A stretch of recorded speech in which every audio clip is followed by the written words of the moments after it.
সামান্য একটা কাজের মেয়ের লোভ তুমি সামলাইতে পারো না। আমার তো ভাবতেই ঘৃণা করতেছে যে তুমি কাজের মেয়ের সাথে ছি। স্যার, কোথাও যাইতেছেন? হ্যাঁ বল, কি বলি বল। আপনার সাথে আমার একটু কথা ছিল। আসলে স্যার, আমার বাবা না অনেক অসুস্থ, হাসপাতালে ভর্তি। ডাক্তার বলছে ইমার্জেন্সি অপারেশন করতে হইব, 1 লাখ টাকার খুব দরকার। স্যার, আমার বাবা ছাড়া এই পৃথিবীতে আমার কেউ নাই স্যার। আমাকে 1 লাখ টাকা দেন স্যার, নয়তো আমি আমার বাবাটারে বাঁচাতে পারবো না। বা 1 লক্ষ টাকা দিছিলি না, নে 1 লাখ টাকা। সুমন, বাহ, চমৎকার। এই তোমার চরিত্র? চরিত্র মানে কি বলতে চাও?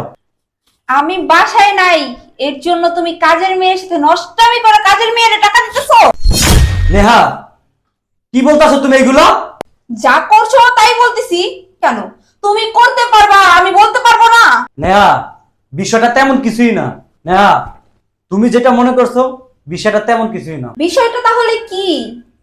তুমি কাজের মেয়ের টাকা দিতেছো, টাকা কেমনি এমনি দিতেছো, তাও আবার 1 লক্ষ টাকা। কেউ কি এমনি এমনি 1 লক্ষ টাকা কাউকে দেয়? সত্যি করে বলো তো, কবে থেকে চলতেছে এগুলো? নেহা বাস, বহুত বলছো, আর একটা কথা তুমি বলবা না। কেন? বললে তুমি কি করবা? তোমার নষ্টামি করতে সমস্যা হয় না, আর আমি বললে সমস্যা? নেহা, মুখ সামলায় কথা বলো। তুমি যেমনটা ভাবতেছো তেমনটা না, আর তুমি আমার চরিত্র নিয়ে কথা বলতেছো। ও, আমি তোমার চরিত্র নিয়ে কথা বলতেছি। আচ্ছা, তোমার কি চরিত্র আছে?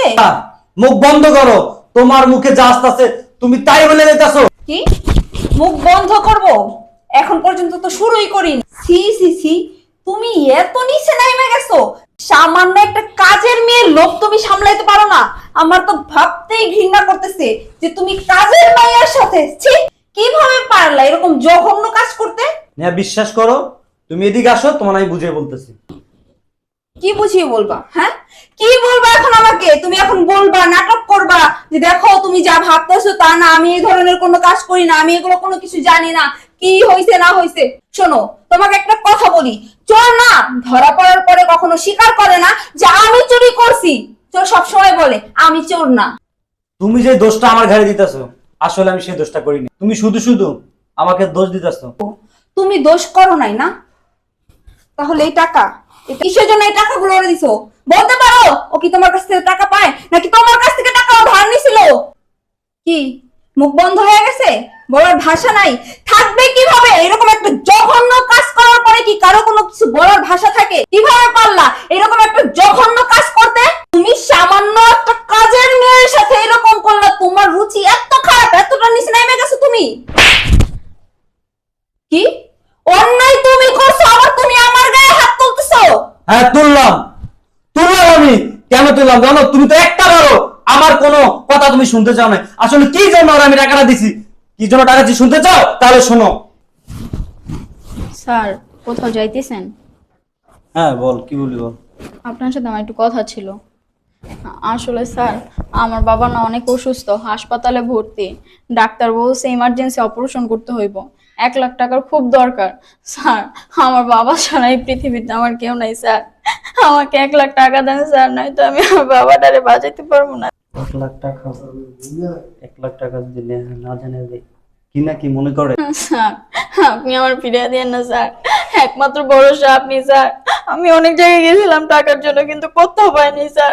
আমি না শেষমেশ আপনার কাছে আসছি স্যার। প্রতি মাসে আপনি আমার বেতন থেকে টাকা কাইটা রাখেন স্যার। আমি আপনার দুটো পায়ে ধরি স্যার। স্যার, আমি আপনার দুটো পায়ে ধরি স্যার, আমাকে 1 লাখ টাকা দেন স্যার প্লিজ। আচ্ছা ঠিক আছে বোন, কান্নাকাটি করিস না, তুই আমার রুমে চল, তোর 1 লাখ টাকা দিয়ে চল। এখন বুঝতে পারছো? ছি ছি ছি নেহা, তোমার মন মানসিকতা এত ছোট। ছি ছি নেহা, তোমাকে আমি এত ভালোবাসতাম, এত বিশ্বাস করতাম। তোমার সাথে আমি 5টা বছর সংসার করতেছি, আমার প্রতি তোমার এই বিশ্বাস। আসলে কি জানো, তোমার ভিতরে সন্দেহ ভরা। শুধু শুধু আমাকে সন্দেহ করো। সন্দেহ করলে না স্বামী স্ত্রী সংসার টেকে না। স্বামী স্ত্রীকে বিশ্বাস করবে, আর স্ত্রী স্বামীকে বিশ্বাস করবে, তাহলেই সংসার ভালো টিকবে, তাহলেই সংসার সুন্দর হয়। আসলে দেখো, আমার আর লজ্জা দিও না, আমি আসলে অনেক বড় ভুল করে ফেলছি। তোমার এইভাবে সন্দেহ করা আমার একদমই ঠিক হয় নাই, আর মাফ করে দিও। আর বোন দেখ, আমি না যাই না না বুঝে তোর অনেকগুলো কথা বলে ফেলছি, তুই আমার মাফ করে দিস। এনে তোর বাবা না অসুস্থ, পুরো টাকা তোর। ম্যাডাম একটা কথা বলি, স্যারকে না আমি আমার ভাইয়ের মতো দেখি, আর না কোনো দোষ নাই, স্যার অনেক ভালো। স্যারকে আমি বলছিলাম যে আমার বাবা অসুস্থ, আমার বাবা ক্যান্সারে আক্রান্ত, ডাক্তারের কাছে গিয়েছিলাম, ইমার্জেন্সি অপারেশন করতে হবে, আর এই সেই অপারেশন করতে 1 লাখ টাকা দরকার। আমি বুঝতেছিলাম না যে আমি 1 লাখ টাকা কোথা থেকে পাবো, তাই শেষমেশ আমি স্যারের কাছে 1 লাখ টাকা চাইছি। তারপর আমি স্যারকে বলছি, স্যার আমার বাবা অসুস্থ, আমাকে 1 লাখ টাকা ধার দেন। স্যার তখন কোনো কিছু চিন্তা ভাবনা না করেই বলছে, ঠিক আছে, যাওয়ার আগে তুই আমার থেকে 1 লাখ টাকা নিয়ে যাস। বুঝতে পারছি বোন, তুই আমার আর লজ্জা দিস না। শোন, তোরা আমি বলতেছি, এখন থেকে তোর যখন যা প্রয়োজন হবে তুই আমাকে বলবি, তোর স্যারকে বলতে হবে না, তুই আমাকে বলবি, আমি তোকে দিয়ে দিব। ঠিক আছে ম্যাডাম। অ্যাকশন। ঠিক আছে ম্যাডাম, আমি আসি। ম্যাডাম আরেকটা কথা, স্যার এই যে 1 লাখ টাকা যে আমি আপনাদের থেকে ধার নিছি, আমার আর বেতন দেওয়া লাগবে না, আপনারা আমার বেতন থেকে টাকাটা কেটে রাখেন। আরে কি বলছিস? না, আমরা তোর বেতন থেকে একটা টাকাও কেটে রাখবো না। শোন, এই টাকা তোর বাবার চিকিৎসার জন্য, আর বেতন তুই তোর বেতন পেয়ে যাবি, সমস্যা নেই, যা। কি বলে যে ম্যাডাম আপনাকে ধন্যবাদ দিব, আসলে ভুলটা আমারই। আমি স্যারকে না বলে আপনাকে যদি কথাটা বলতাম, তাহলে এত বড় ভুল বোঝাবুঝি হইতো না। আচ্ছা সমস্যা নেই, যা। ঠিক আছে।